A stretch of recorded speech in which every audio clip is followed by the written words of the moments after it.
বিজয় দিবস উপলক্ষে ইনসাফ বারাকা কিডনি অ্যান্ড জেনারেল হাসপাতাল এবং বারাকা ফাউন্ডেশনের উদ্যোগে আয়োজিত শিক্ষাবৃত্তি প্রদান এবং ফ্রি মেডিকেল ক্যাম্পের আনুষ্ঠানিক উদ্বোধন করেন বিচারপতি মোহাম্মদ আব্দুর রউফ।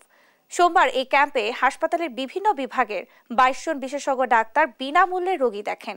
সেবা নিয়েছেন দেশের বিভিন্ন অঞ্চল থেকে আসা 1200 জন রোগী। মেডিসিন, গাইনি, শিশু, কিডনি, সার্জারি, ইউরোলজি এবং ডেন্টাল বিভাগে ফ্রি চেকআপ ও চিকিৎসা পরামর্শ দেওয়া হয়েছে। রোগীদের পরীক্ষা নিরীক্ষায় 50% ছাড় এবং ডেন্টাল চিকিৎসাও বিশেষ ছাড় প্রদান করা হয়। বিচারপতি মোহাম্মদ আব্দুর রউফ বলেন, বারাকা ফাউন্ডেশনের সহযোগী প্রতিষ্ঠানগুলো সমাজে মানব কল্যাণে গুরুত্বপূর্ণ ভূমিকা রাখছে। এ সময় কর্মকর্তারা জানান, বিজয় দিবসের চেতনা থেকে অনুপ্রাণিত হয়ে দরিদ্র ও অসহায় মানুষদের পাশে দাঁড়ানোই তাদের মূল লক্ষ্য।